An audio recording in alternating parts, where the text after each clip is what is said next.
Hi, everyone. It's a ticket to Christ. Thank you for tuning back in. We've been focused in on the spirituality of justice, that justice is a part of God's character.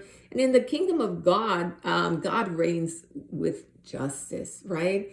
And I think a lot of it, you can, if you study out 1st and 2nd Samuel, you'll get a lot of good insights about the heart of God and justice through reading about David, reading about Samuel, reading even Saul to show you contrast. And here David is dying and he's going to give some advice to Solomon. And you're going to see his judgment coming down towards people who thought they got away with bad deeds, but they didn't get away with anything, right? So in 1 Kings chapter 2, it says, "Now the days of David drew nigh that he should die. And he charged Solomon his son, saying, I go the way of all the earth.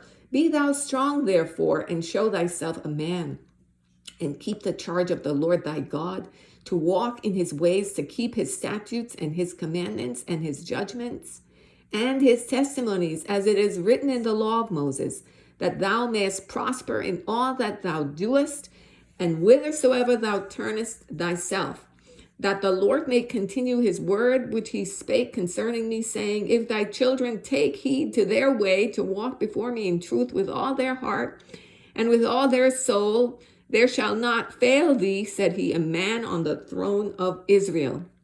Moreover, thou knowest also what Joab, the son of Zeruiah, did to me, and what he did to the two captains of the hosts of Israel, unto Abner, the son of Ner, and unto Amasa, the son of Jetha, whom he slew, and shed the blood of war in peace, and put the blood of war upon his girdle that was about his loins, and in his shoes that were on his feet.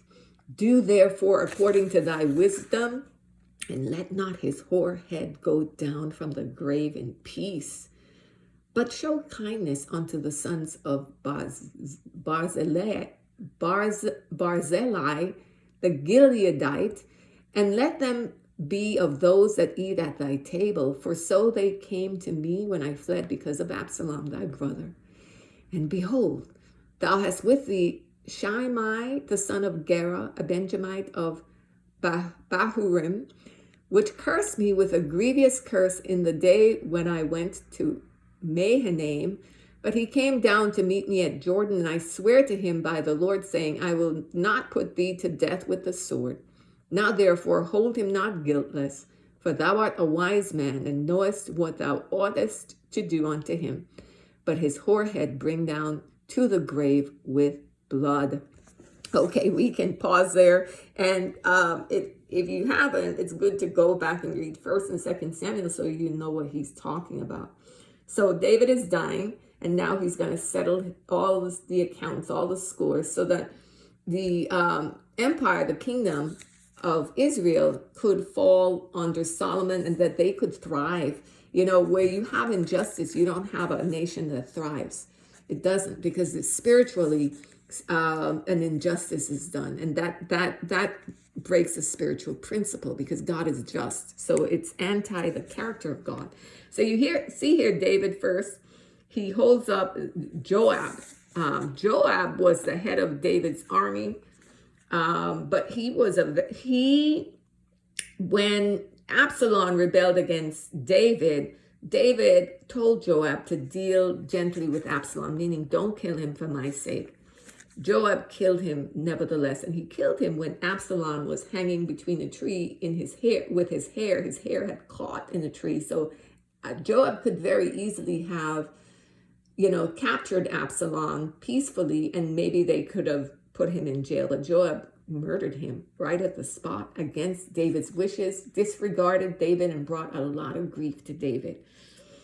Also, Joab killed, when David made peace with Abner and these others, while they were at peace, Joab, under disguise of talking to them, killed them in peace. And so that's why David is saying in verse 5 that he shed the blood of war in peace. and put the blood of war upon his girdle and upon his loins and in his shoes that were on his feet. So there was a spiritual principle in war that Joab broke. And so David is saying, no, he deserves that penalty of death. And, because of that, Joab didn't have character. Not only that, when you read about it, you see David saying that these men that Joab killed were better men than him. They had better character, so they had integrity. But Joab killed them because he didn't have integrity. Even though he was successful, he did it without integrity, right? Then there was another person, Shimei, who cursed David with a grievous curse. It was in his worst moment. That man cursed David at his low, when he was at his worst. He didn't have regard for David's position. He didn't give him mercy. He didn't show him any mercy. And so David is telling Solomon, use your wisdom. I already promised him I'm not going to kill him, but he is not guiltless. And so use your wisdom to bring him down his grave with blood. And Solomon did exactly that. He used a lot of wisdom with this man. You also see the man's character exposed, that he had no regard for, he lacked understanding. It seemed like he just did whatever he wanted to do and didn't have any reverence for God or the office of David, the office of the king, right? But then also we see a part of justice is when good things happen as well. So Barzillai, the Gileadite, who did good to David, David didn't forget about that good. So there's a side of justice as well, whereby you get good, right? That because of your behavior, you get something good. Verse 7, it says, show kindness unto the sons of Barzillai, the Gileadite, and let them be of those that eat at thy table, for so they came to me when I fled because of Absalom thy brother. So for their loyalty, David said, show kindness to them. And so show kindness to the sons of this man.